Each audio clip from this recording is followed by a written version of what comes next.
Tonight on Wonder Woman Madness, Gal Gadot, Wonder Woman 3 in development for the DCU with James Gunn and Peter Safran. Again, the madness. Speaking of James Gunn, we got Aquaman 2, keeping its date, hopefully, and then, of course, some DCU animation stuff. SAG-AFTRA donations, more celebrities stepping up to the plate, and Stephen Amell, well, he just won't shut up. Teenage Mutant Ninja Turtles, Mutant Mayhem, let's talk about those reviews, box office projections, all that and so much more tonight on Film Junkee Live. I put a poll out about Gal, Wonder Woman 3. Gee, I hope no one's fighting underneath it.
Now you want to get nuts? Come on, let's get nuts.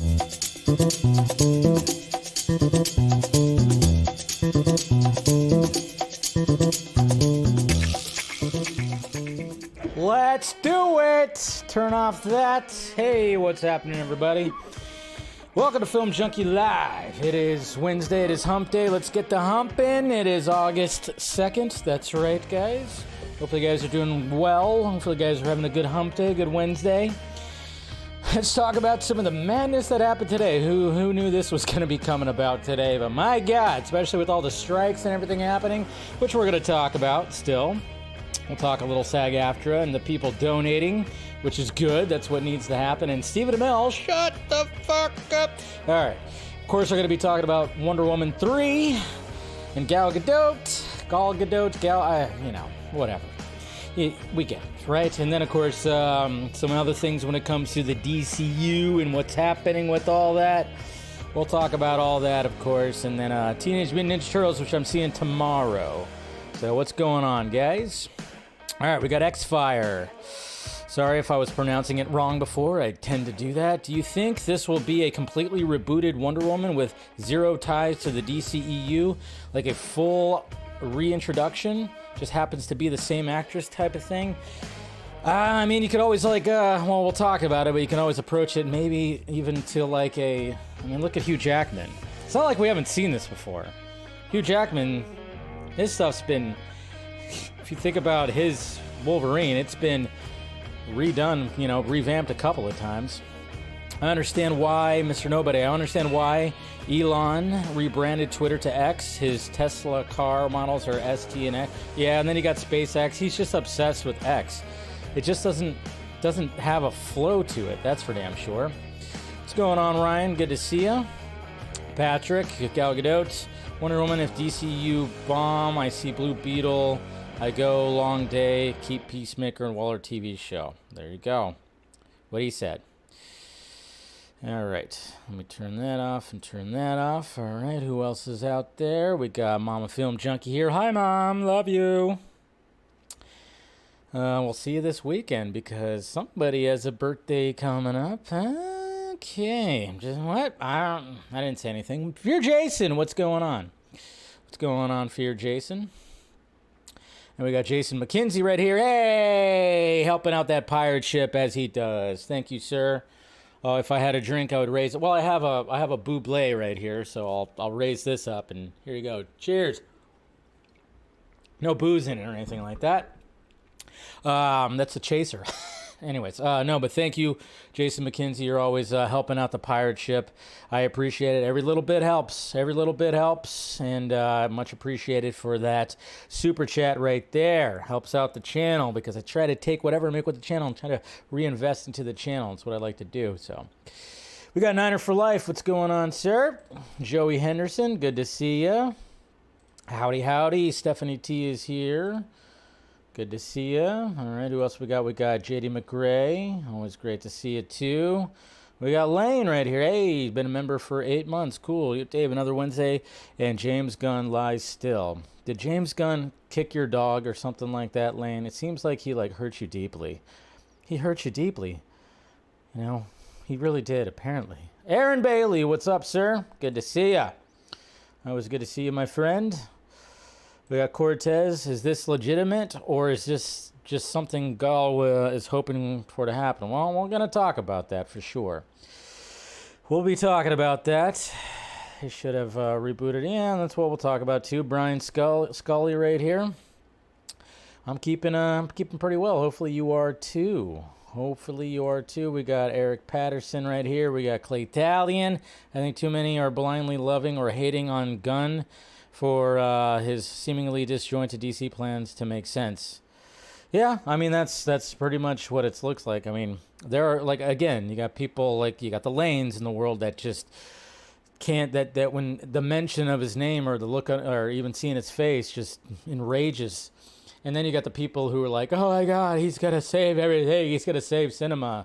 There's just all this stuff. There's so many different, there's different ways to factor it. I hate the extreme. I don't like the extremes on both sides. To me, I'm just like, just see what happens. I'm going to see what happens kind of guy.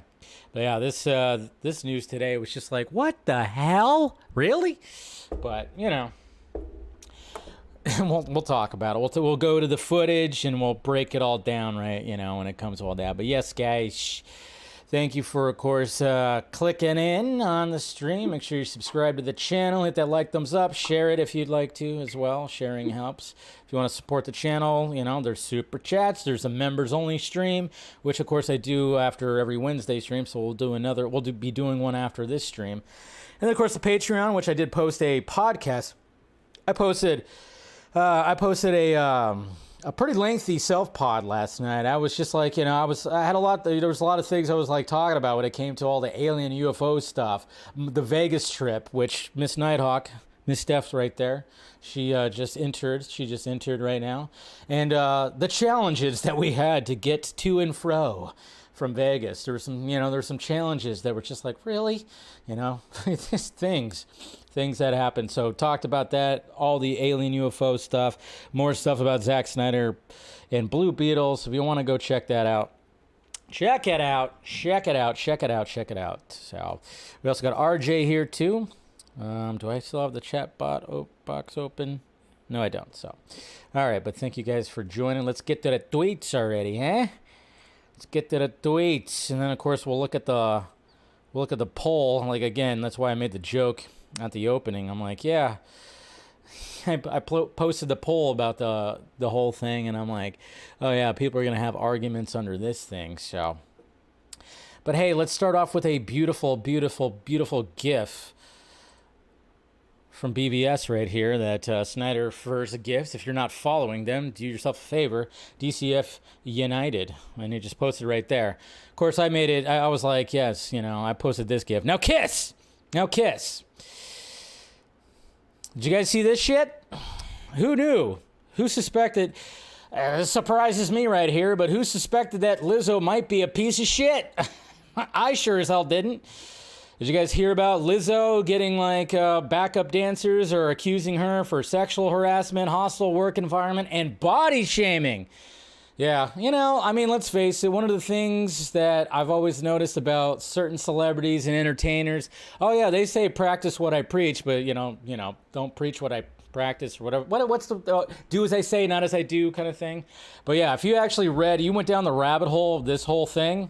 I mean, again, they're accusations. They all might not be true. Again, you have to go through that process and all that stuff. But it doesn't shock me because you hear like the story. I mean, look at like Ellen or, you hear about these celebrities or these entertainers that are like, hey, when they are up in front of everything and trying to get all the clout and stuff like that, they're dancing, they're shaking. They're like, hey, I'm a cool person. But behind the scenes, they're a piece of shit. And apparently, a lot of, I would say like probably 80% of the celebrities that preach out a bunch of stuff when it comes to social situations don't actually give a shit. They just do it because they play the game. But yeah, it's a pretty crazy story. Crazy story when it comes to this. So I wasn't surprised to hear this because I'm like, oh yeah, would not be surprised. Just pretty crazy. I like this. I like this poster right here. We got a Blue Beetle poster. He's the first superhero in his family. I like that. It's a good tagline. I like the fact that he's got the cap and gown, graduating, and then, of course, being in the costume. It's good. I already know a lot of people are just going to be, they're just going to compare it to, obviously, Spider-Man. But, hey, it looks pretty cool. I thought this was a pretty cool poster, to be honest. That's pretty cool, too. Michael Keaton Batman, Victor Garcia. Good job. Good job. Keep on going. We'll talk about all that. Apparently, okay, so we got Daniel RPK, which, scooper, so take it with a grain of salt. I always said, though, Daniel RPK, maybe, he seems like a lot of the stuff that he gets seems to be a little bit more legit. I just hate the fact that he is like partially owns Fandom Wire or something like that. I don't know. He's always pushing up Fandom Wire, which they post clickbait bullshit a lot. See it a lot, so I was like, ugh, why do you do that? But whatever. But according to him, Matt Smith has reportedly been offered the role of Reed Richards in Marvel's Fantastic Four. This was pre-strike, of course, naturally. Matt Smith, who, of course, was in Morbius. So, I mean, obviously, I don't think anybody wants to consider Morbius canon, but I'm like, all right, Could I see Matt Smith be a Reed Richards? Yeah, maybe. I mean, he's tall, lengthy. Seems like he's intelligent. You put those, the gray sides, the salt and pepper sides on his, on the sides of his hair right there. I think it could probably work, but I don't know. How are we feeling about this, huh? How are we feeling about this? Are we feeling like Matt Smith could be something? Could be a Reed Richards here, a Mr. Fantastic.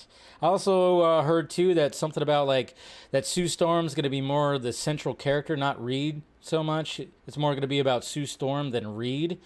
That would be interesting, take that approach. But, I mean, should just be centralized with the whole entire group. But who knows what's going on with this. I remember there was another scooper that actually said something about the definitive team that they wanted, which was the Driver, Robbie, and I forgot the other two. But again, what I said before was the price tags are way too high on Driver and Robbie, especially now. Robbie's price tag is shooting through the roof right now. Her value just went up because of Barbie. So Marvel Studios is not going to be paying a bunch of money. Again, a lot of these studios and a lot of these actors are going to have to consider not taking such a big salary. That's going to be a new thing after all these strikes happen, is the price tags on these actors are going to go down as well, which they should, because sometimes it's a little freaking ridiculous. It's like, come on, spread the love. Spread the love. I mean, the price tag on Robbie and Gosling shot up, obviously, because of Barbie. The price tag on Tom Cruise has gone down because Dead Reckoning, well, it just kind of, it got released before Barbenheimer, and then all of a sudden now, look what happened. Dead Reckoning might not even make $500 million, which sucks because I love that movie. It was great. It's fantastic. It might be, it's one of my favorite movies of the year. So, yeah, I mean, I guess so, RJ. Yeah, he did 65, and that didn't do well either, but I think it was just the Star Wars money, but his price tag is still, kind of up there. But yeah, 65, yeah, you bring up a good point, even though I enjoyed that movie too. I thought it was decent, even though I didn't like how it ended. Yeah, but the Robbie's price tag way up for sure. And I think, and good for Driver for actually turning it down. It's like, now, okay, you were in Star Wars. You don't want to be in Marvel now, maybe not. I don't know. All right, keeping going on. Oh yeah, this was, so Zack Snyder was interviewed recently. I forgot exactly, I had it on the tweets down below, but, he read the interview. He actually was interviewed talking a lot about Sucker Punch, and this is just what Screen Rant took from that interview, talking about Zack Snyder still plans on releasing the director's cut of one of his most polarizing movies, despite complications over the film's film rights. So it just kind of got brought up again, and I'm like, well, the last time that Zack was on the vodka stream, well, he said that was Sucker Punch. Happy anniversary for Sucker Punch. We're still waiting for that director's cut. I do. I gotta talk to them and get on that. Yes, please. There's a lot of gems in there that no one's ever seen. So just some weirdo. I gotta ask Wes. There's just some weirdo TV thing, like where they had to let if you had exclusive rights to it for your TV channel, you wouldn't. If I came out with a director's cut, it would make that worth less. Oh. Because not worthless, but worth maybe possibly less. So you could say that what you paid then for the original product was then somehow diminished by what we're doing. So I don't know. That's how it was explained to me. I don't know if that's true.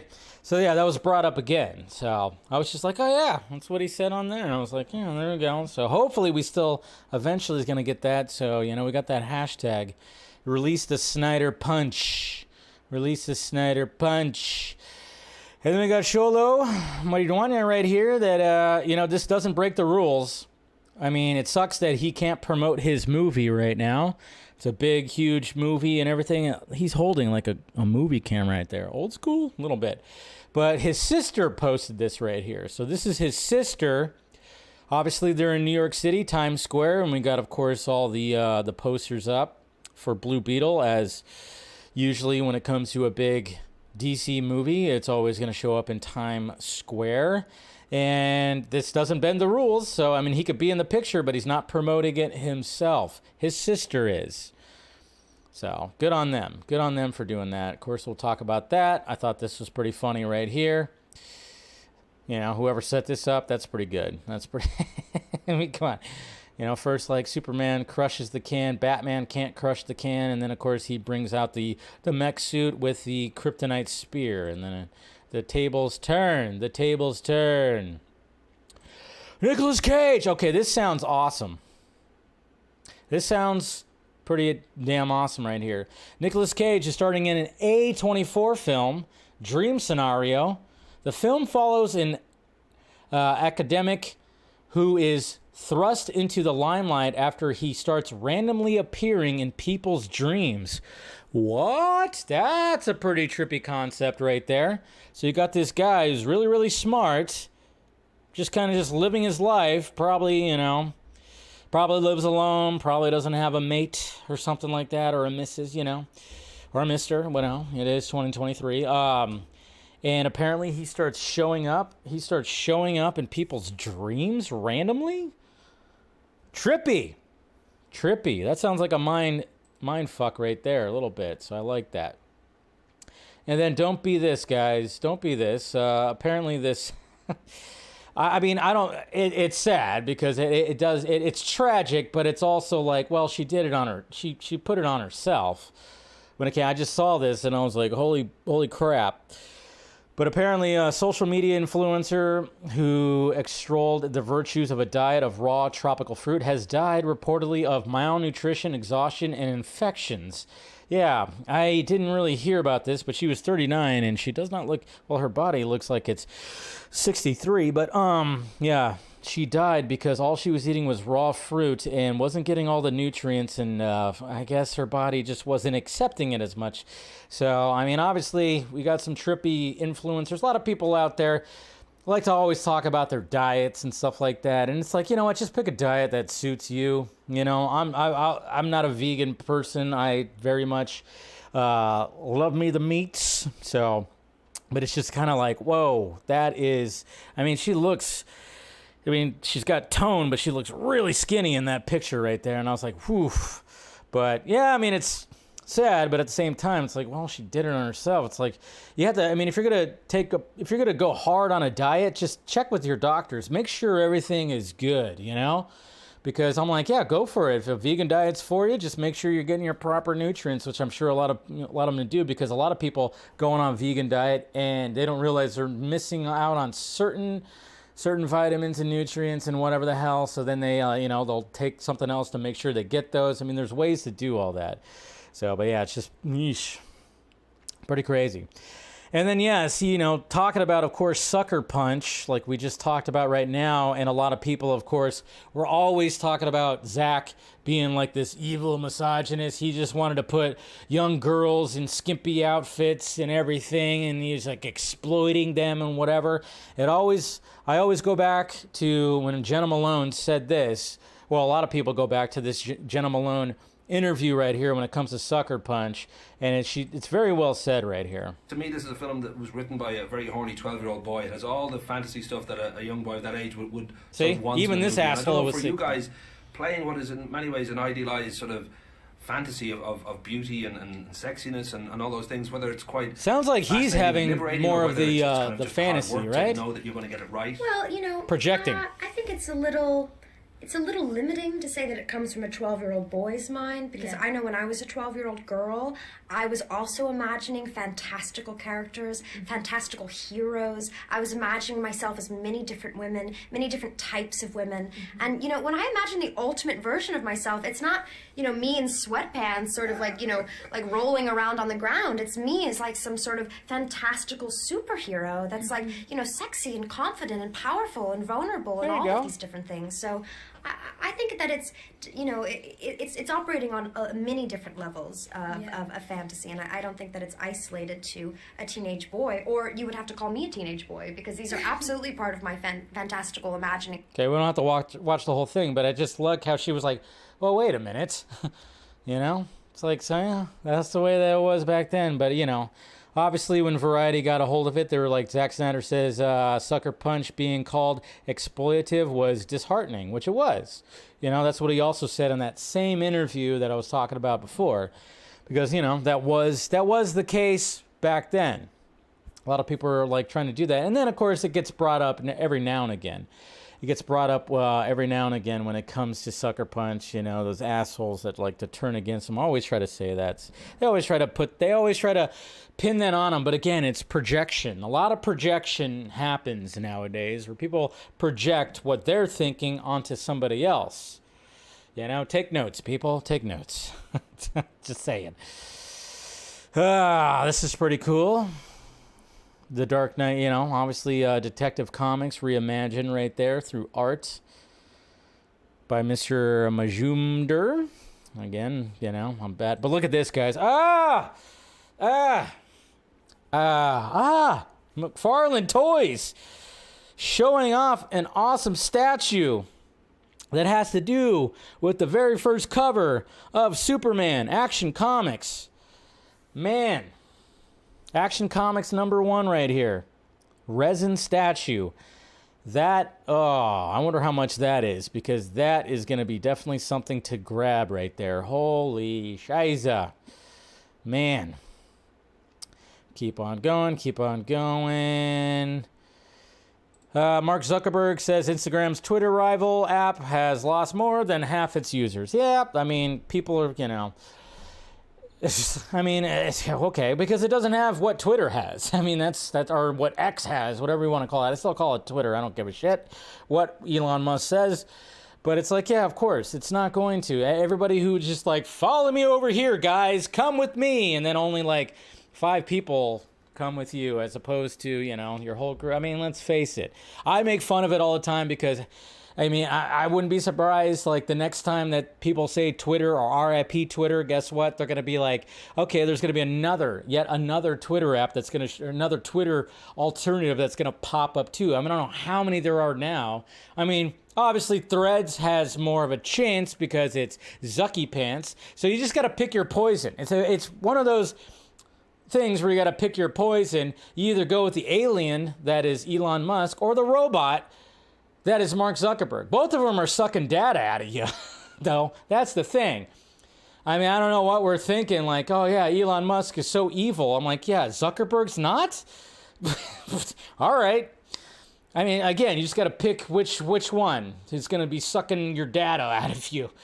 It seems like Zuckerberg probably, since he's a robot, he gets fueled on data. I think Elon is selling the data to the Galactic Federation that's out there. Maybe that's what's going on. Because they're both, I don't think they're both, they're not both aliens. I think Elon's the alien, Zucky Pants, he's the robot. Just when you look at his dead eyes, the guy has fucking dead eyes. Elon looks like an alien and sounds like an alien. So he's sending your data out into space, while Zuckerberg is just thriving on his power source is your data, his power source. But it's just kind of funny because, everybody wants to leave Twitter or X, but it's like, no one's actually doing that. No one's actually doing that. All right, keep on going. Oh, speaking of evil, but this is kind of funny, shit.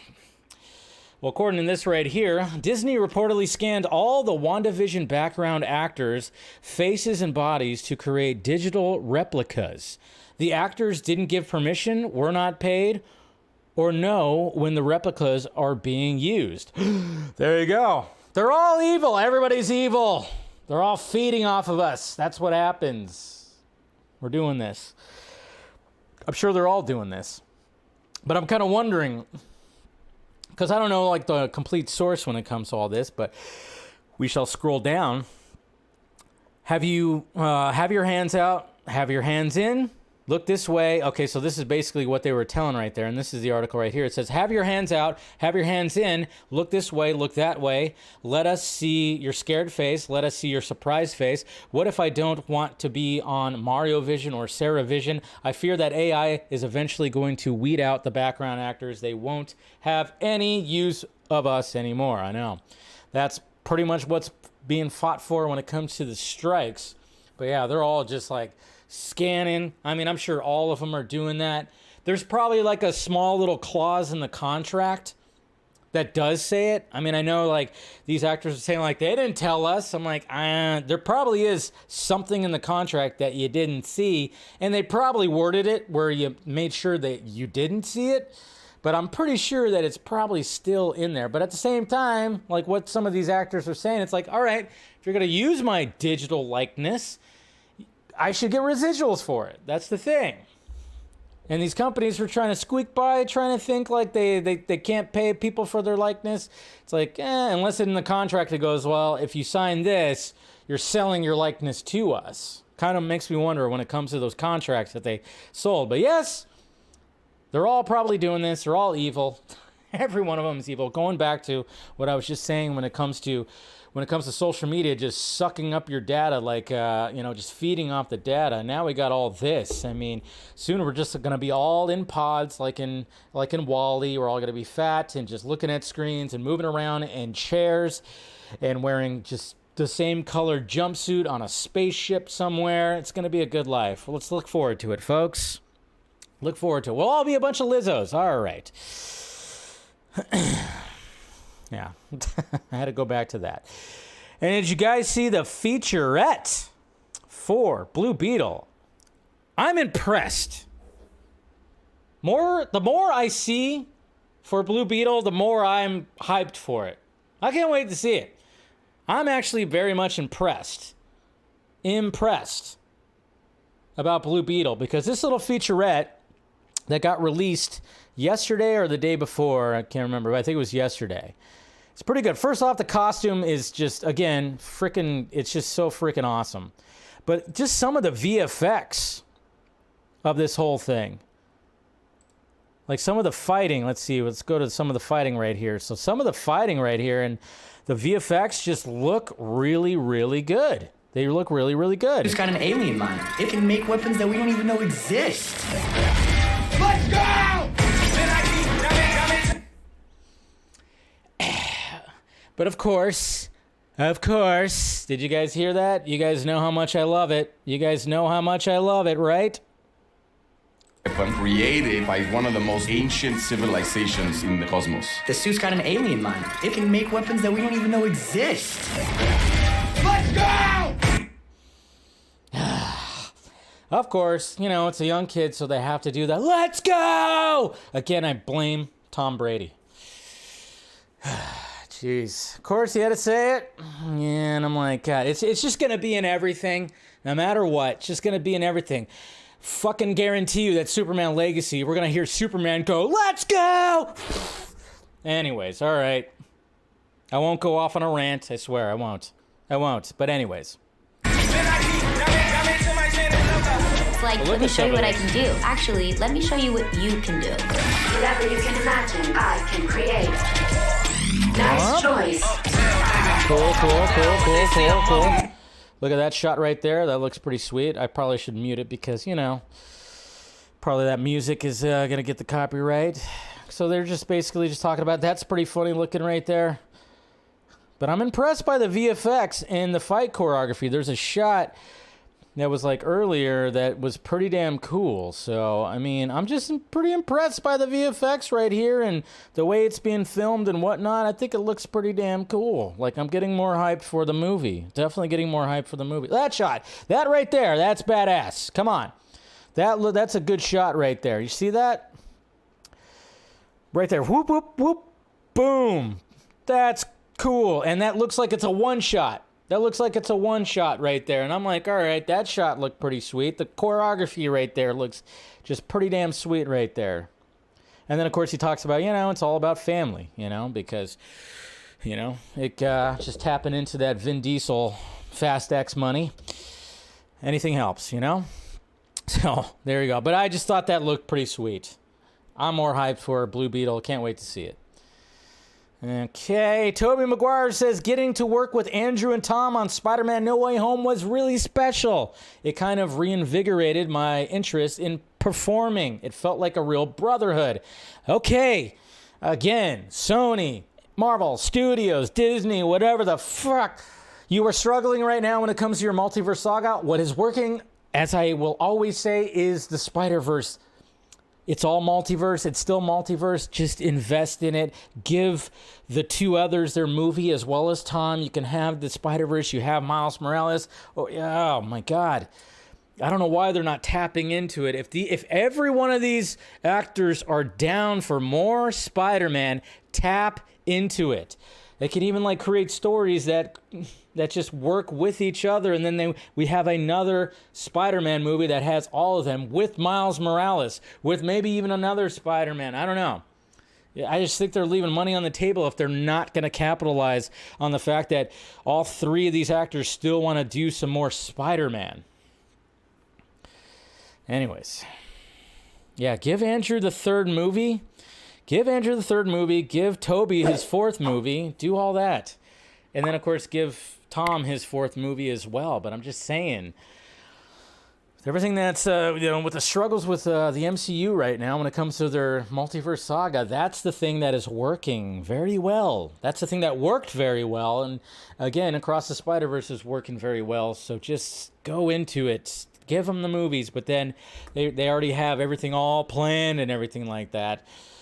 And they probably can't break the plans of Lord Kevin Feige because, Secret Invasion worked very well at the end, didn't it there, Kevin? You had something, and then you had to go and do a Super Skrull battle that was cringe, horrible to look at, and just had no weight to it at all. Ugh. So bad. Fucking series had so much potential, but no. Oi. But yeah, give them. All right. I mean, I woke up today. I woke up this morning. Obviously, nobody was expecting this to come out because naturally, no actors or anything are taking interviews, press junkets. Nothing's really, nothing's happening. Hollywood is kind of shut down. It is amazing how there's still news, there's still things where actors have said things in past interviews, or it's just pretty amazing that it almost seems like a lot of these, websites, publications and whatnot, they prepared for the absence of actors being able to promote their movies with old interviews that weren't released.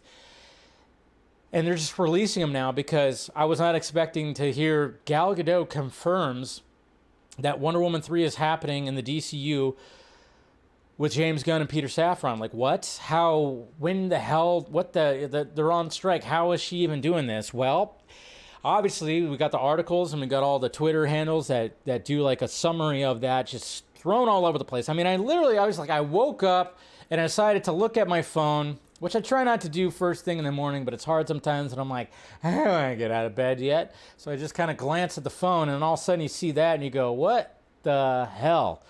And then naturally, I'm like, all right, well, got to find the source, got to find everything. Obviously, people are sending me shit. They're like, what do you make of this? They're tagging me in posts, and I'm like, okay, we got to look in, where is all this from? And, it's from comicbook.com. It's from Chris Killian, who posted this right here, and it just kind of makes you wonder. It's like, wow, were you guys are just holding on to this because obviously, again, smart, because, a lot of these publications have to survive this strike when there's not much they can't interview any actors or writers or anything anymore. They can really just talk to directors, and that's about it. But here's the clip right here that was released that everything was sourced from. And we'll just show this right here of Gal talking about Wonder Woman 3. Now, Gal, you don't need me to tell you this, but you have masterfully embodied Wonder Woman, and we all love you in the role. Yesterday was announced that DC has cast the new Superman and Lois Lane, and I would love to get your thoughts on the new casting. And are you hopeful to continue your work in the new DC universe as Wonder Woman? I love portraying Wonder Woman. It's so close to and dear to my heart. From what I heard from James and from Peter is that we're going to develop a Wonder Woman 3 together. And the new cast, I saw that they were doing different screen tests, but I don't know who got it, but it seemed like everyone were super legit and talented and great. So I'm happy for them. It's such a huge take on, and it's such an exciting beginning to any actor. And I wish whoever it's going to be the best of luck. The best of luck. So she saw screen tests? See, that was another part of this whole thing was she saw screen tests, like Superman and Lois screen tests as well. That's pretty interesting. But one of the things, because right off the bat, when it came to this news being put out there, is a lot of people were suspecting that, oh, no, she just said, it's in development. Yeah, it's in development, which, yeah, we all know that. Many movies that go into development don't actually end up showing up on the big screen. Sometimes they remain in development limbo all the time. It just, they put it over there and they're like, yep, we'll get to it one of these days, but it never happens. So that was like the first thing, was like, okay, yeah, it's development. And then a lot of people were thinking like, oh, she's producing? Is she producing? Is that what's happening? She's producing Wonder Woman, a new Wonder Woman for the DCU? But then I was like, no, she literally says Wonder Woman 3.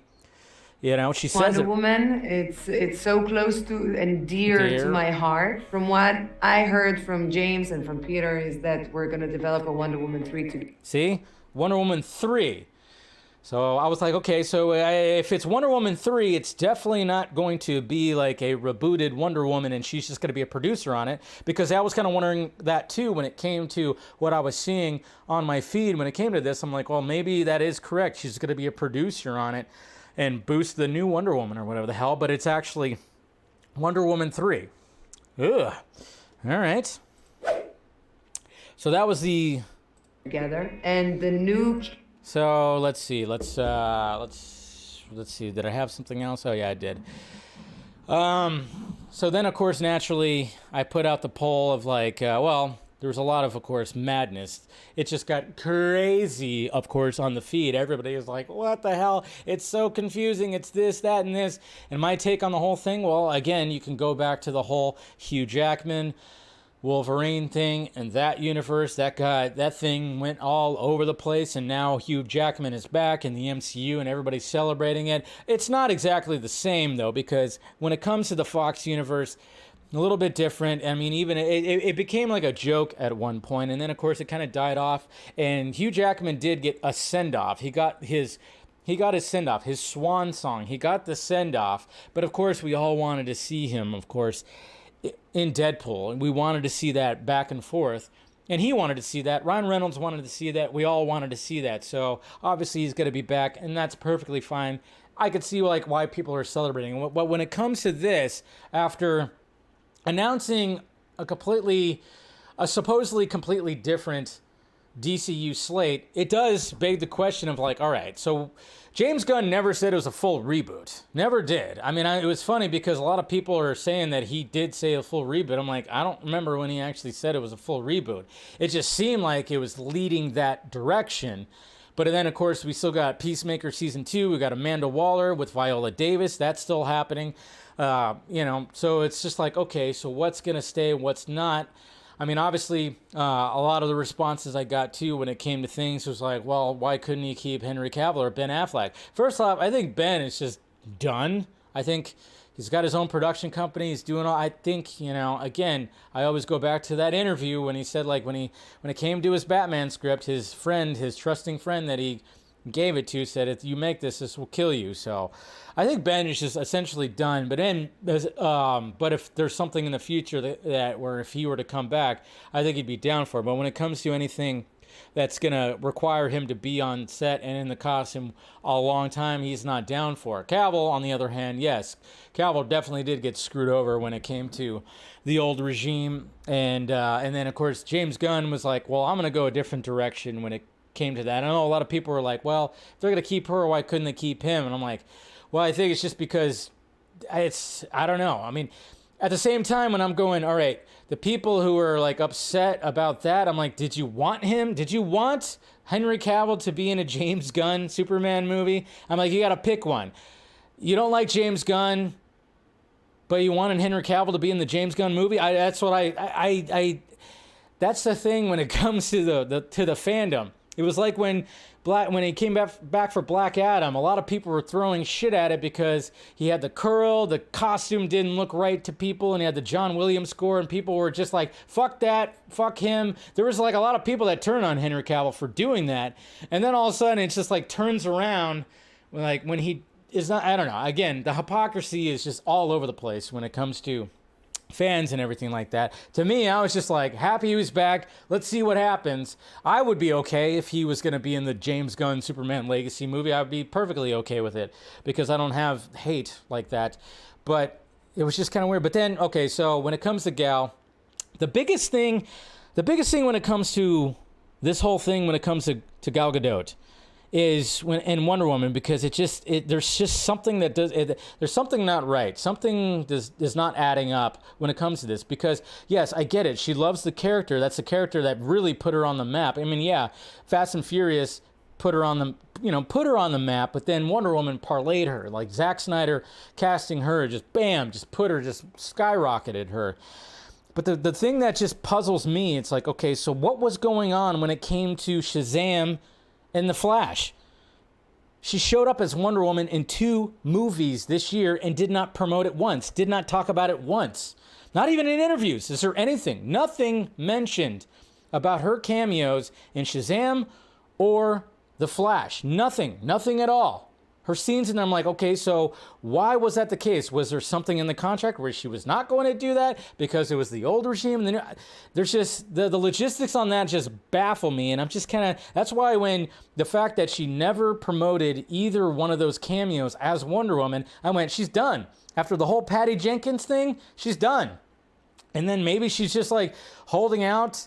And then this gets put out there. I don't know. She was holding out because she wants to get a payout because her contract obviously isn't up when it comes to her playing the character. I'm pretty sure the contract she was supposed to play more, like get Wonder Woman 3, that was in the contract. So maybe there's something when it comes to that. That's the part that still baffles me. It's like, okay, if you're all about the character and you've been working with Gunn and Safran, why was there no promotion for Shazam or The Flash? Because Safran, that's his baby. The Shazam was his baby. He produced that. When it came to Gunn was promoting the shit out of The Flash, so why wasn't she saying anything? But then when it came to Fast X, her cameo in Fast X, she talked about it. She was all like, hey guys, I'm back. Look at me. I mean, naturally, yes, there's future movies that she's going to be in when it comes to the Fast franchise. But supposedly, if this is all true, there's going to be future movies in this franchise. So again, why no talk about the cameos? That's the part that really just baffles me right there. It really just baffles me. I don't know. Yeah, and the reputation of Gal's take on Wonder Woman is through the mud because of Wonder Woman 84 and her cameos this year. Like, she made it a lot more sense to yeah, it made a lot more sense to that. Yeah, the lack of promotion feels weird. It does feel weird, right? I mean, it's just strange. What's going on, Rhea? Good to see you. If you ain't keeping anyone from the previous DCEU, then get rid of all the characters, including Waller. Yeah, but you have Viola Davis. You want to keep her. I mean, that's the thing. Again, Gunn never said it was going to be a full reboot. People just assume that. I mean, I was just going, it's leading to that. It's just very odd, and a lot of people are just kind of going like, does this work? Does it not? And again, it's like, well, me personally, I'm like, all right, yeah, if Cavill and Affleck are not going to be the new, they're not going to be in this world, why have her? And I still don't think it's going to happen. If I'm going to be honest, I don't think it's still going to happen. Like this interview was like almost 2 months ago. This was like the day after that Corrin Sweat and Brosnahan got cast. I mean, this is a while ago. This wasn't recent. This was a while ago, and I don't know why it just popped off, of course, right now. But I mean, and it's just kind of weird. Like, okay, so what they got the okay to release this now, and I always was hearing that if Patty Jenkins wasn't going to be involved with Wonder Woman 3, then Gal Gadot was not going to be involved with Wonder Woman 3. And then of course the Paradise, what's the Paradise Lost? That's going to be part of the new DCU slate, which is going to be a prequel. It's going to be a prequel. It's not going to have Diana. It's just going to show the Amazonians and obviously show the heritage and all that stuff that we saw, of course, in the Wonder Woman movies. And they kind of wonder, is like, well, is Connie Nielsen going to be in it? Is what's her name going to be in it too? I just can't remember. Robin Wright. She going to be in it too? That was always the question. So it's all just a bit confusing, and there hasn't been any word from, of course, Gunn. There hasn't been any word, even responding to us when it comes to Gal Gadot. Now, I mean, it's just a weird thing that's all happening right now. It's just, I can't even understand it. And, when it comes to even, but then there's also this too right here that a lot of people are bringing up as well when it comes to this whole situation. We have James Gunn, of course, responding to people, and like I said, this was like from end of last year, earlier this year. It says, looking forward to the new projects, but I'm disappointed you guys let Henry and Gal go. So, and then of course he said, we didn't let Gal go. Ezra's movie is already made. Henry doesn't fit what I have for Superman. So there was that, and then there was this right here. Any word on Gal Gadot? Did you have a meeting with her yet? And by the way, thus will be interesting. Of course, that person has to say, let's go. God damn it, people. You guys have to follow all this. Anyways. And they said, yes, we met with her weeks ago. So, I mean, there was always that talk when it came to things. So he's actually said it before, like all that, But of course, there's going to be the people that say he's lying, and then there's going to be the people that trust him 100%. It's like politics. It's kind of annoying. But so then let's look at some of the polls that I put out there. I mean, dare I even go down? I mean, I might have to go down the the responses to the polls, because people were like getting in little debates and arguments and whatever the hell. It's like one of those things. I tell you what, fictional characters.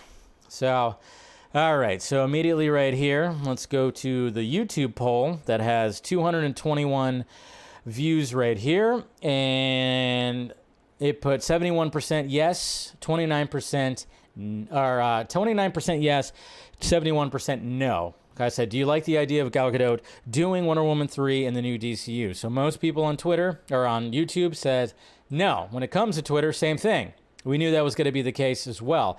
There's almost 300 votes, 294 votes. We got 66 to 34. So most people are like, you might as well just reboot the whole thing. And it's kind of interesting because it kind of makes you wonder, is this some kind of test? Did they say, yeah, put that out there to see how people reacted? Are they basing on what they're going to end up doing? Because, again, when it comes to Chapter 1, at least, when it comes to the DCU slate, and who knows when we're going to hear about Chapter 2 or even the second half of Chapter 1, are we going to hear something about a Wonder Woman, or more of a Wonder Woman kind of thing, like a movie that's going to be centralized around Wonder Woman? I mean, obviously Paradise Lost, that has my attention because I think that's a cool idea to do, just strictly be on there on Themyscira. Have it on Themyscira, have it like Game of Thrones like.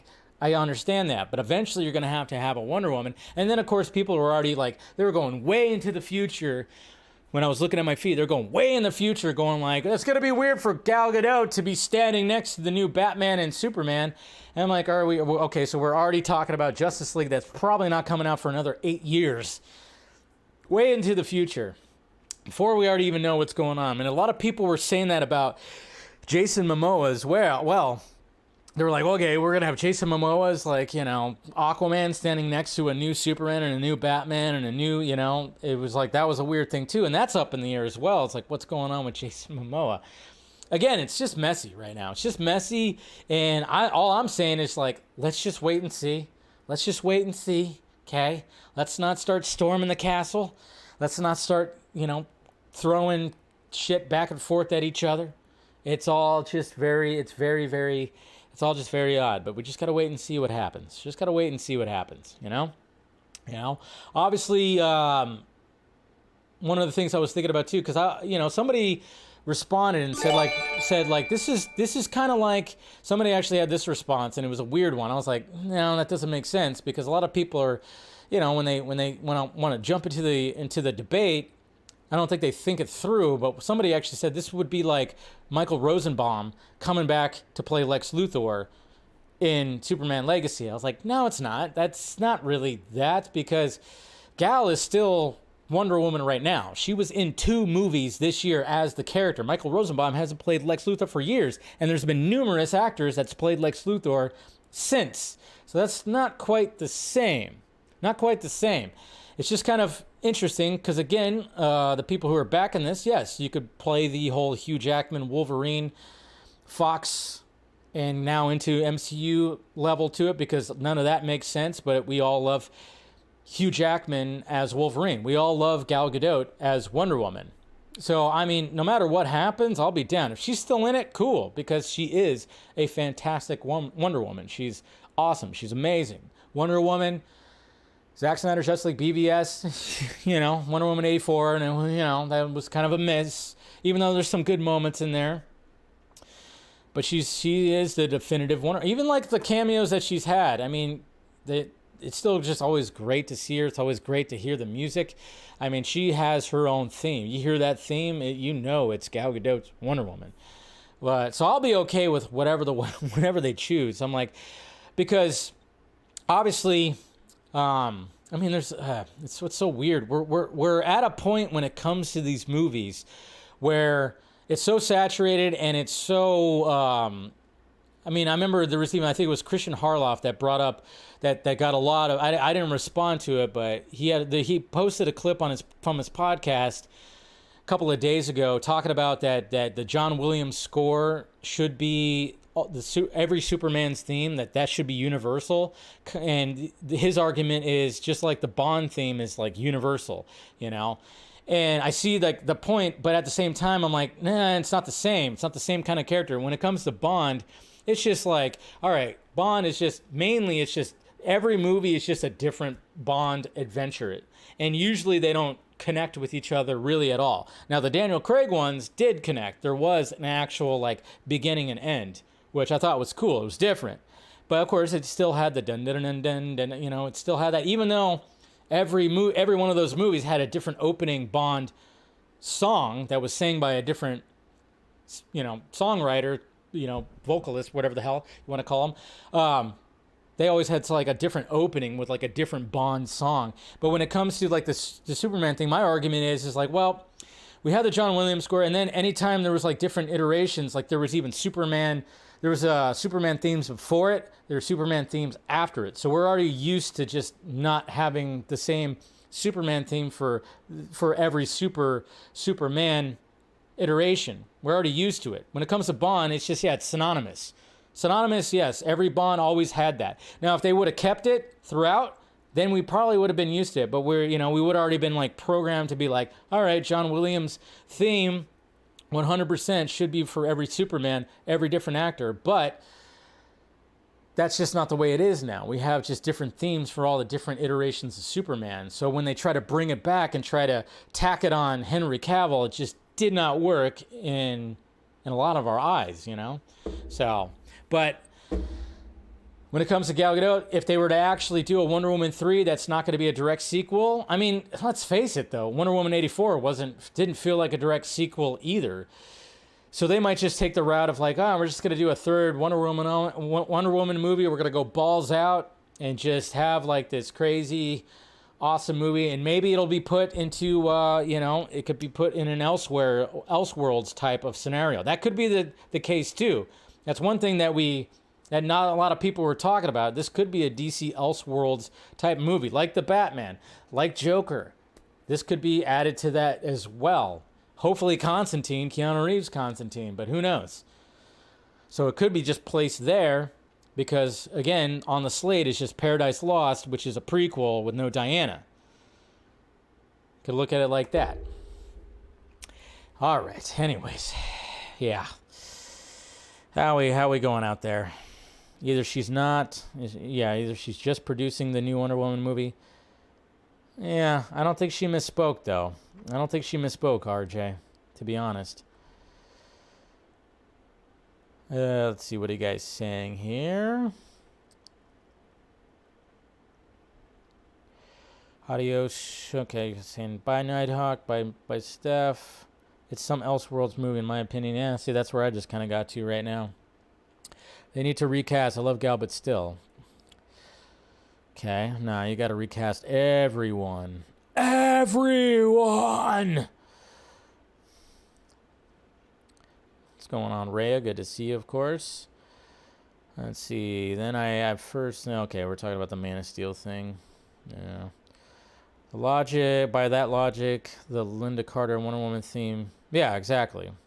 Exactly. None of the heroes have the same theme. You're not gonna see, Ben Affleck's Batman jumping into action. We're not gonna have that.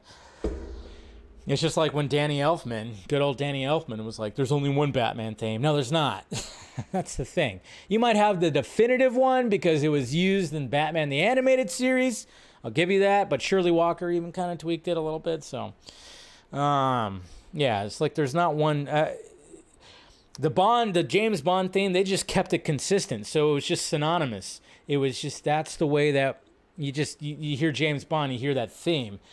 But it just wasn't like that when it came to at least these superheroes. That's where I think the argument is flawed, because we've already had so many we've had different Superman themes. We've had different Batman themes, Wonder Woman themes. We've already had that. We never had a different James Bond theme.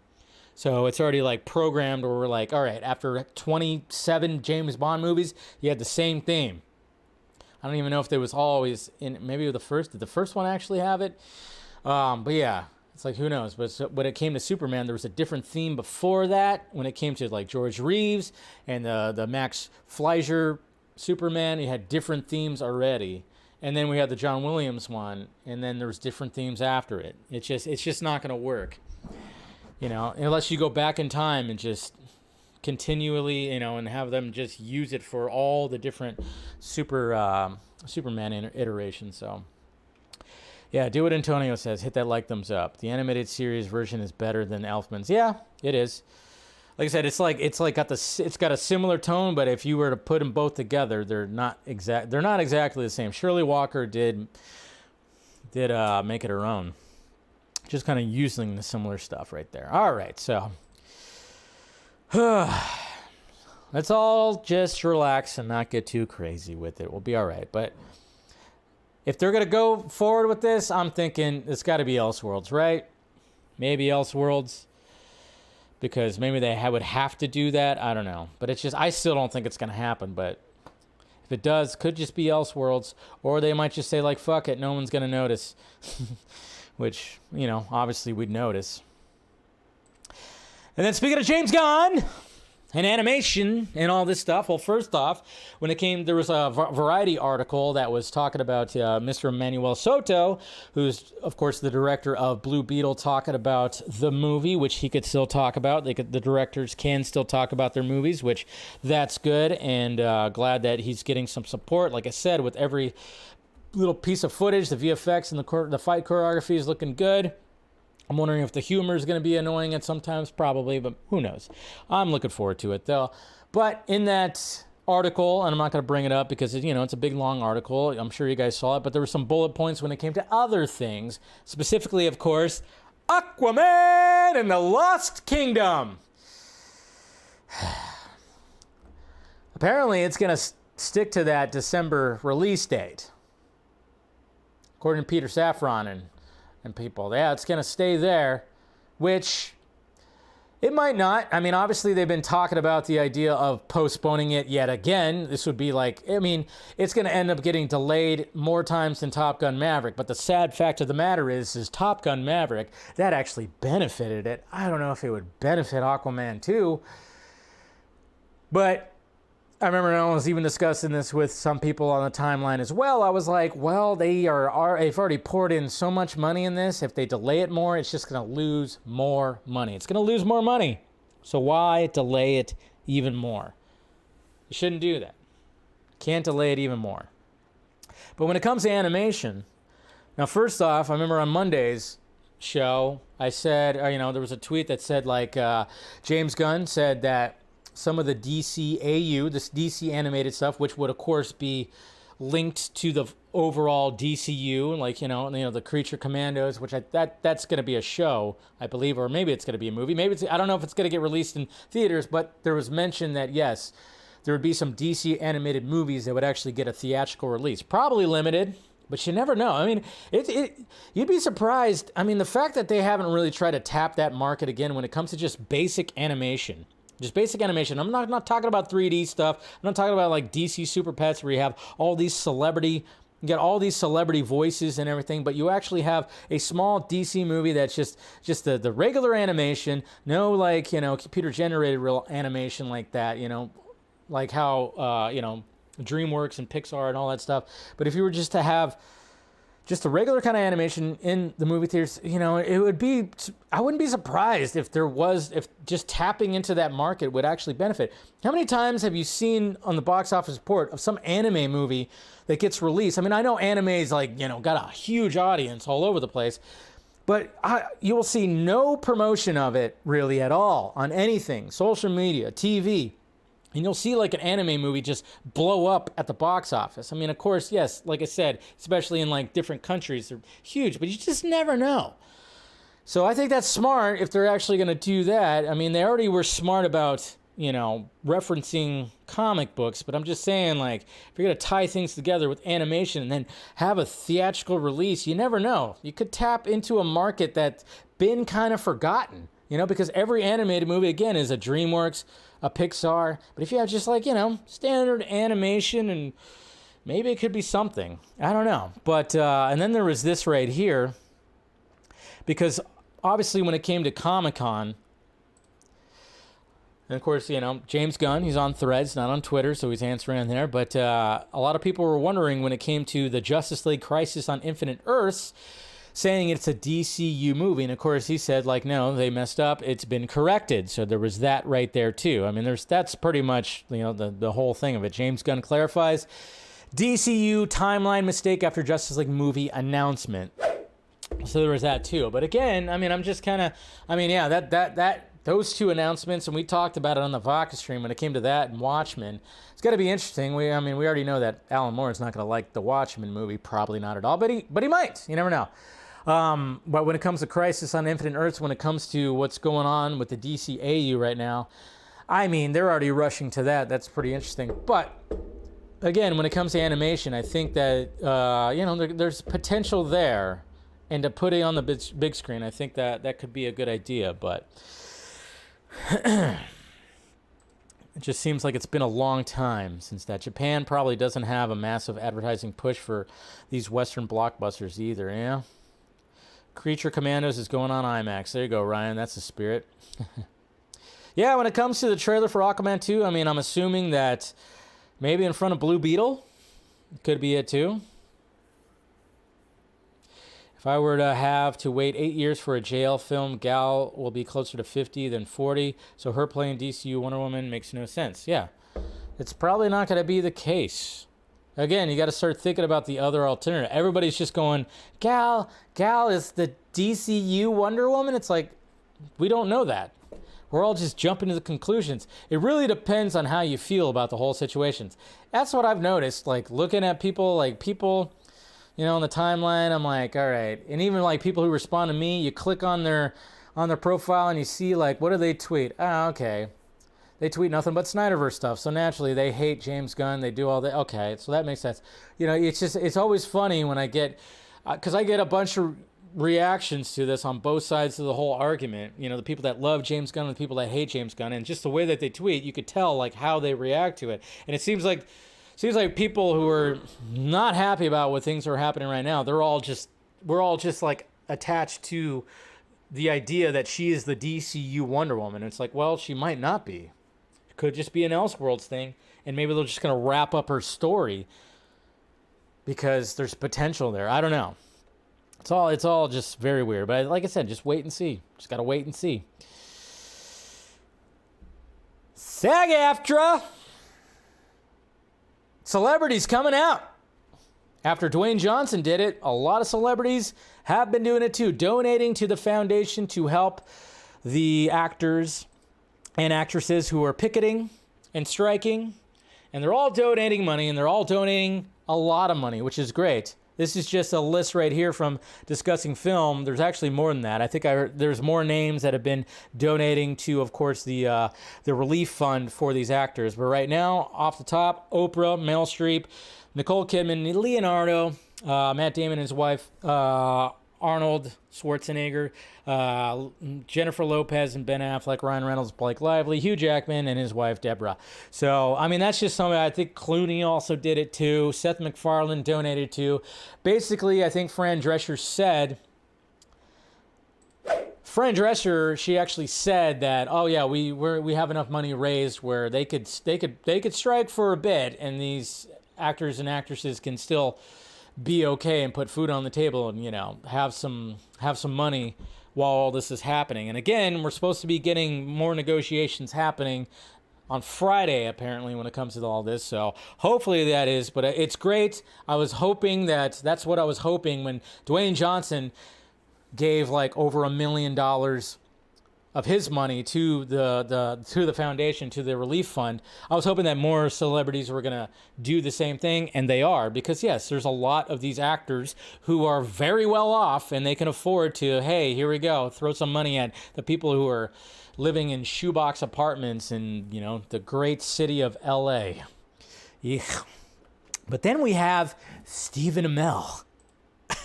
I told you guys it was coming. I mean, I think anybody assumed that was coming. I hate being one of those guys. I told you. I think we all suspected that Stephen Amell was going to, of course, release a statement, which he did, but then he also went on TMZ, and that's what we're going to be watching right here. And it's just one of those things where it's like, oh, Stephen, you're just, oh no, what are you doing, Stephen? But here we go. Guys taking the time, you know, I'm gonna take a little bit of a quiet moment and try to unplug a little bit. Yeah, but I'll tell you what, you know, I will do anything within my power, and if that's being the first one across the line a little bit, no pun intended, if that is going to help this process, then I'm more than happy to take those slings and arrows. I don't consider myself to be a martyr, and frankly, I would have preferred that these comments never became public, but they did, and here we are, and hopefully it can just lead to a broader discussion, and we can get people back to work. Stephen, thank you so much for being with us. Broader discussion. So, you know, try to clarifying. Didn't do really a good job. But, I mean, you know, we all knew it was going to be, it was going to happen. It was going to definitely, it's just like, okay. There was another thing that was mentioned, too, when it came to Stephen Amell, like when he released a statement. He wishes that his comments remain private. Look around, Stephen. It's 2023. You're at a convention where you're on stage with people asking questions and whatnot. Did you not think that there was going to be people that were going to be holding up one of these and recording? Did you not think that?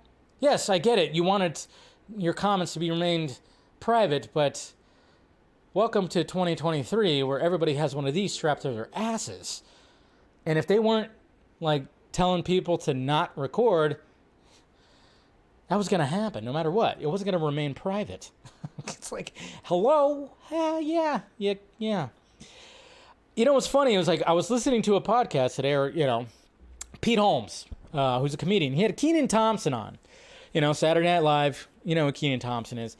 He brought up an interesting, the way that he talked about the strike and the way he said it, because maybe even Stephen Amell, I'll even give him the benefit of the doubt. Because when Stephen Amell was like, he doesn't like the striking and it frustrates him. Kenan Thompson said it like this. He goes, I wish that the picketing for the striking wasn't the way that we had to approach this. As in, it's not the 1980s anymore. It's not how it once was. He just wishes, he said that he wishes that there was a different kind of way to approach this. But again, he was like, I don't know what the way is. But he just goes, yeah, just that whole thing, just, it's like, yeah, is that going to actually work? Just actually, you know, standing out there with signs, is that actually going to work? And he just kind of brought up the idea of like, you know, that's been in the past, but we're in such an age now where everything's so connected and digital. I don't know, but I was just like, okay, I see what he's saying right there. It's like, yeah, we wish there was like a different kind of way to approach this. But I mean, obviously striking and the union striking is, and shutting down Hollywood is the best way. But I think he was like the whole idea of just like being out there with the sign is just like that is so like that's such the old school way. Is there a different way? But at the same time, there is the use of social media and video and all this stuff. I mean, obviously, but Stephen Amell, it's just, yeah, he just needs a.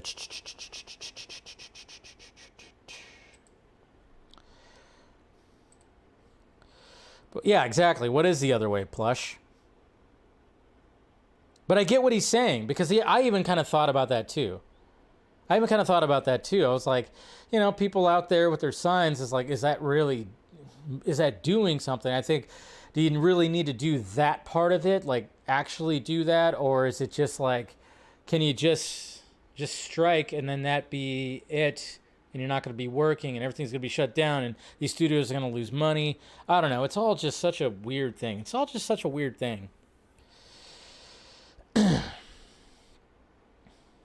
Fuck unions? Wow. Sausage says fuck unions.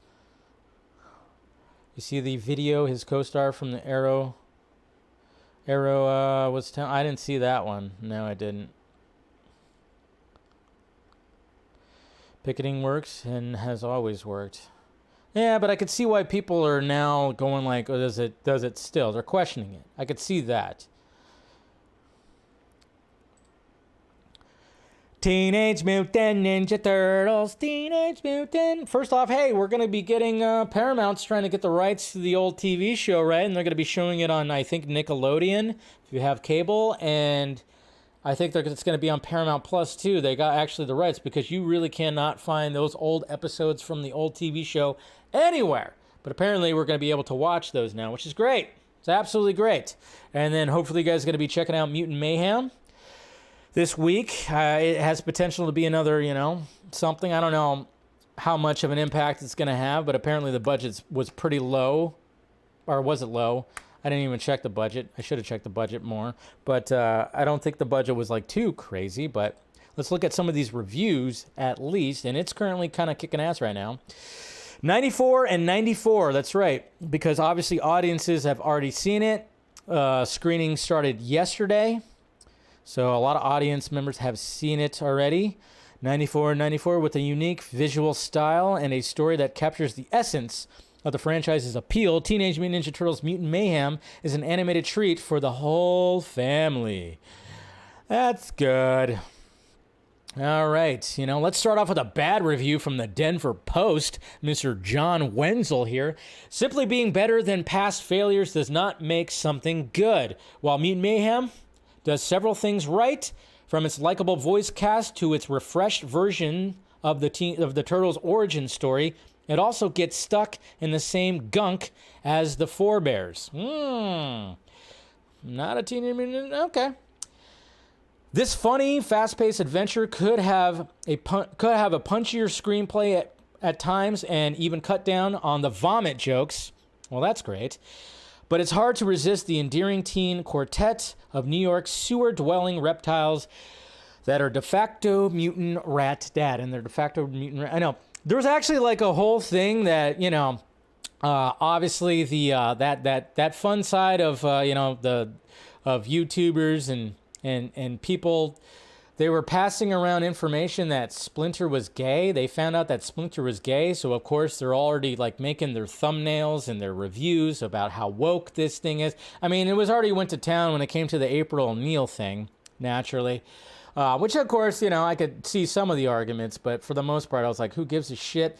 But then there was like a whole I saw it and it was like people who seen it go, no, that's not even the case. Splinter gay? I don't know. It was just very strange. Moving on. Mutant Mayhem is their finest hour and a half. It's a huge improvement from the live-action trilogy from the 1990s and 2007's heinous TMNT. We got another bad one right here from New York Times. There's little complexity to the characters and no surprise to the plot, and even the messaging about tolerance, good intentions, and outsiders finding their blood is so unimaginatively expressed that it feels cliche. All right? And then we got a bunch of other good ones right here. Teenage Mutant Ninja Turtles Mutant Mayhem brings the radical goofiness back with a propulsive, vibrant, animated flick that transforms franchise nostalgia into something invigoratingly new. So here we go. We got Teenage Mutant Ninja Turtles Mutant Mayhem is a heck of a lot of fun. With style and attitude to spare, this playful and affectionate tribute to the quartet of pizza-craving heroes in half shell hits all the nostalgic notes while freshening the material for the social media age. These turtles are manic as hell and probably closer in spirit to the cartoons I grew up with silly, irreverent, and way too hyper for parents. I like that. A lot of fun, especially during the third act, which is where it really hits its stride. As a lifelong TMNT fan, this new adaptation brought a sense of fun and style, and I highly enjoyed. The animation and voice acting are top-notch in bringing forth a new generation of Ninja Turtles. So there you go. Everything's looking pretty good when it comes to at least that. I mean, I'm definitely looking forward to it. But let's see. When it comes to box office, the only thing I found, which was like on Twitter when they were saying like the box office pro predictions for the box office, it's saying that the 3-day opening range is about 27 to 36 million. That's domestic. 5-day, 39 to 55 worldwide. And then it says when it comes to the domestic range of the actual movie, like the whole thing, it's like possibly just reaches up to 145. I don't know. It's going to be interesting because look at the two top movies that are, we got Mario Brothers that passed $1 billion, and then we got Barbie. Would not be surprised if this movie took off too. I just would not be surprised with the way everything's are. But maybe it's a little too close to the whole Barbenheimer thing because that thing taking the world by storm. But I'm just kind of wondering like how many people are going to be flocking to this movie right here. It's probably not going to be as much, of course, but hey, I don't know if you guys are going to see it. I'm seeing it tomorrow with Miss Nighthawk. She wanted to see it, so I was like, all right, let's go see it. It should be interesting. Tell a friend. These critics love to hate movies because these studios laugh in their face and told them, no, we're good. Wasn't April originally envisioned by one of the original... Yeah, there's a whole thing if you actually looked back into that. Yeah, a lot of people were like, I don't know. That was like a whole thing. I covered it. If you actually go back to the video I did, where it was like, yeah, it seemed like it was, and then it wasn't, and then, yeah, it was like the whole thing when it came to that April thing. Yeah, there was like a whole back and forth that went into that whole thing. Because, well, I mean, it was like, okay, so they made April black, and then people were like, well, actually, she was based on an Asian girl or something like that. It was like, so why don't they just do that instead? I don't know. I really don't care. It's like, if you're going to race bend, just make it make sense.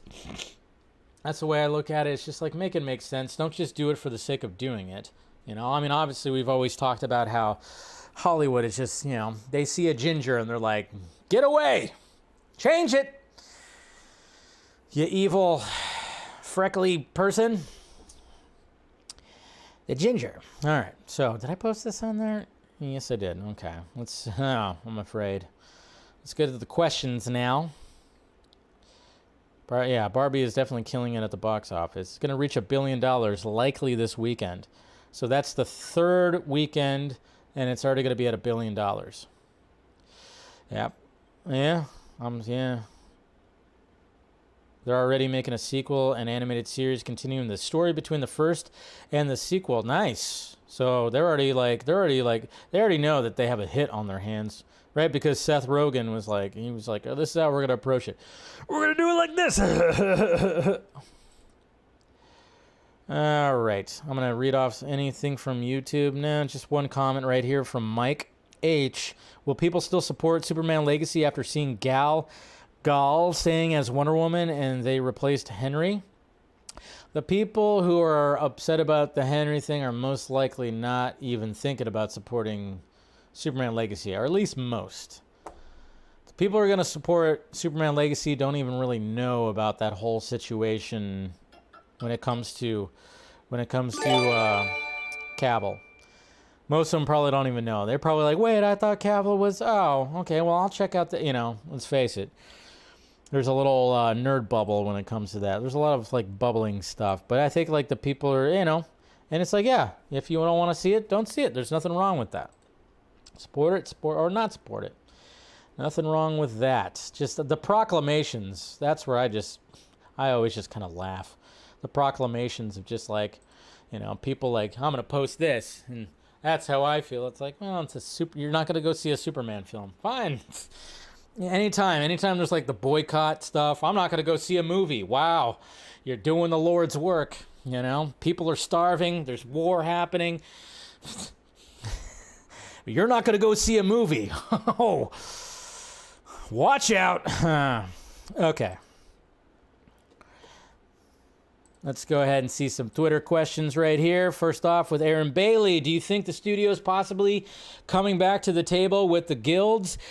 That a new stipulation might be that no use of AI can replace actors or writers. I mean, that might be in some of the demands. Or I think if you sign the rights, to have something when it comes to that. When it comes to AI, there's got to be something with residuals when it comes to that. I don't know. Because, I mean, we already know, like, when it comes to AI writing a script, you're going to have a human being look over the script and make it make sense because, I mean, obviously AI is getting smarter, like, with every passing day, it seems, but I don't know. Yeah, it could be something when it comes to that. There's got to be something when it comes to those demands. I think it's an important caveat that the guilds need to make with the studios to guarantee long-term cooperation. I agree. Claytalian.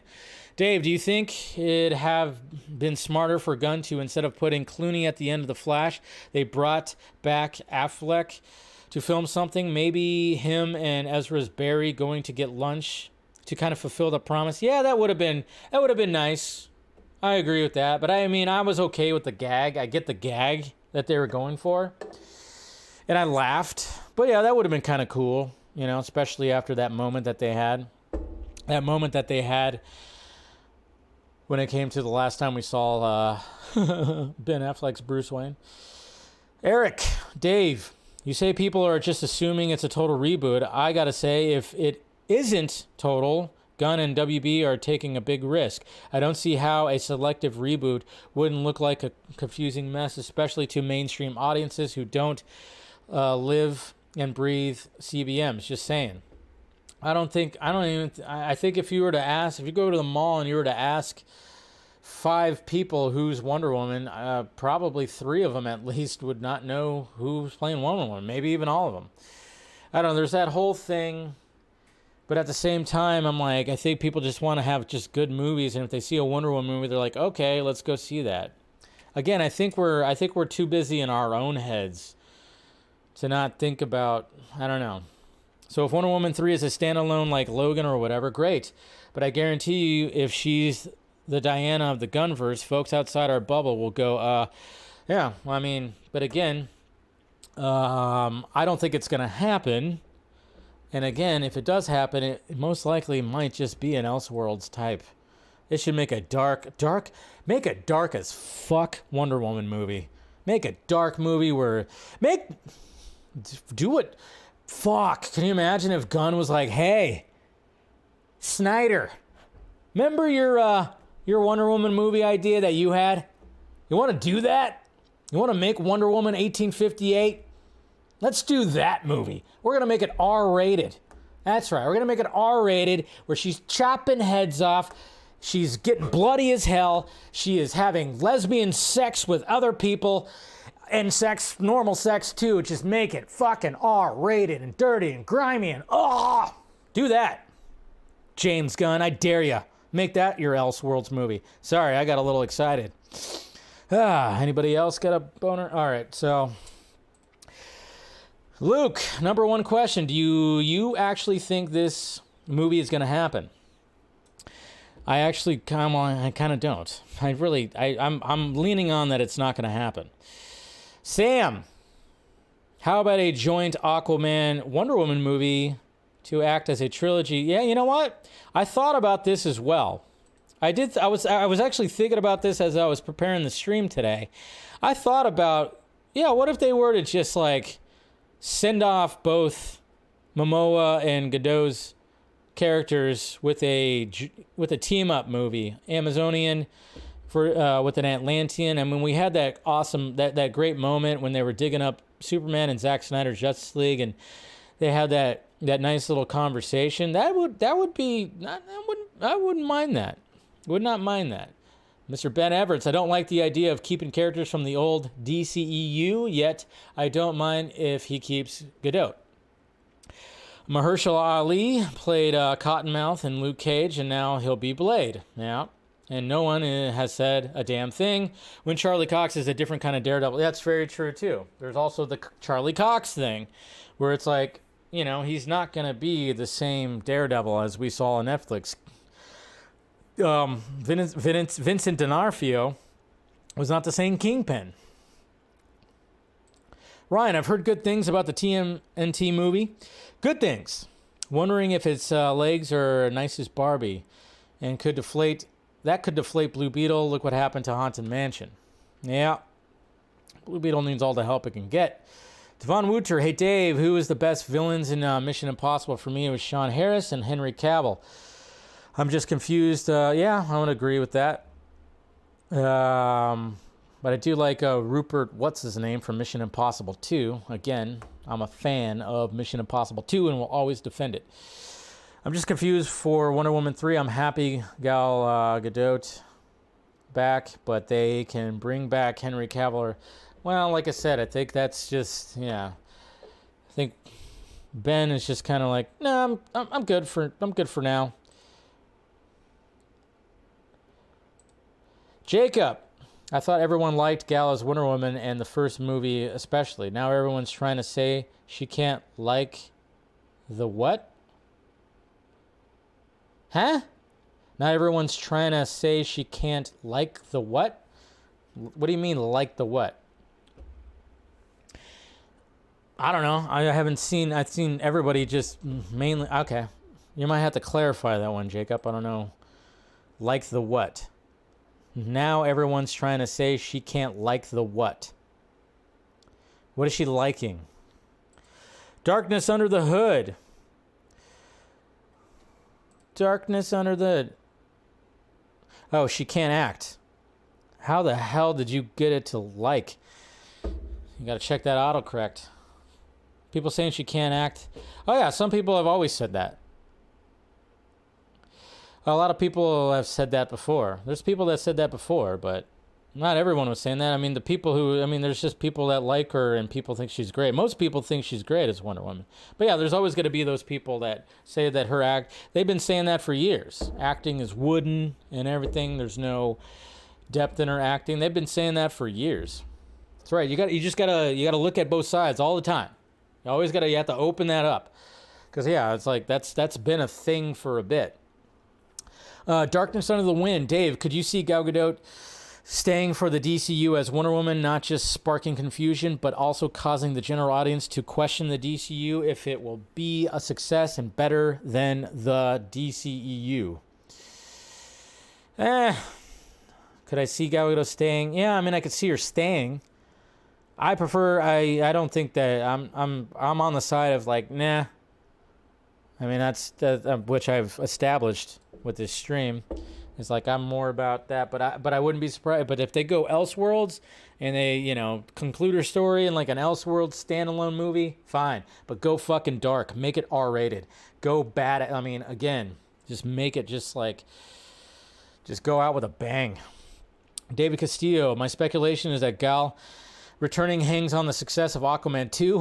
Well, if it's hanging on the success of Aquaman 2, then there's not gonna. Success in Aquaman 2 is just not gonna. That's two words that we're not gonna hear after it comes out, I don't think. But just like Momoa's Aquaman, if it does good, they'll keep them both and maintain what worked. If it flops, then they'll just recast both and start fresh, distancing from the DCEU.